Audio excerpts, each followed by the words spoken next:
Le cachemire. On l'aime, on le cajole et bien sûr, on l'entretient. L'ennemi numéro 1 du cachemire est le boulochage. Bonne nouvelle, vous pouvez tout à fait y remédier. Tout d'abord, qu'est-ce que le boulochage? C'est lorsque de petites peluches de matière se forment sur la surface de votre vêtement. Ceci peut avoir plusieurs causes, dont voici les principales. Des fibres trop courtes ont été utilisées lors de la confection. Elles auront tendance à ressortir plus facilement des mailles, ce qui causera le boulochage. Le pull est considéré comme étant de moins bonne qualité. De plus, un lavage industriel trop agressif lors de la fabrication peut également favoriser ce phénomène à long terme. Par ailleurs, divers frottements naturels peuvent aussi causer le boulochage. Par exemple, la barbe sur les hommes au niveau du col, le frottement de l'entrebras ou encore celui des coudes.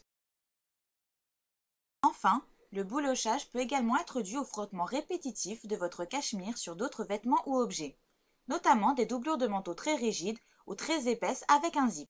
Des objets très lourds et encombrants dans les poches d'une veste comme un trousseau de clés ou un gros portefeuille au niveau des côtés. Une anse de sac à main au niveau des épaules ou une bandolière sur la partie centrale. Ou encore une boucle de ceinture très apparente sur la partie basse. Tous ces éléments peuvent en effet contribuer à un phénomène de boulochage sur vos cachemires. Visualisez la zone concernée et selon sa localisation, essayez d'en déterminer la cause par rapport aux exemples que nous venons de vous citer. Si cela vous arrive, voici quelques conseils afin d'y remédier et de retrouver un cachemire comme neuf. Nous vous conseillons plutôt d'utiliser un rasoir électrique spécialement conçu pour cela, comme celui dont nous nous servons dans cette vidéo. Vous pourrez en trouver facilement sur internet. Lorsque vous utilisez ce type d'appareil, surtout, n'appuyez pas trop afin de ne pas risquer de faire un trou en attrapant la maille. Vous devez rester sur la surface.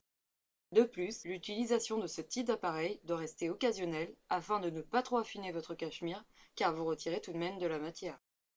Après quelques minutes d'utilisation, voici le résultat. Vous retrouvez un cachemire doux et impeccable comme au premier jour. Mais n'oubliez surtout pas que l'entretien, le bon soin et le bon lavage de votre cachemire est le meilleur moyen de le garder le plus longtemps possible. Nous espérons que ces conseils ont pu vous éclairer et attendons de vous revoir bientôt parmi nous sur cashmereland.com.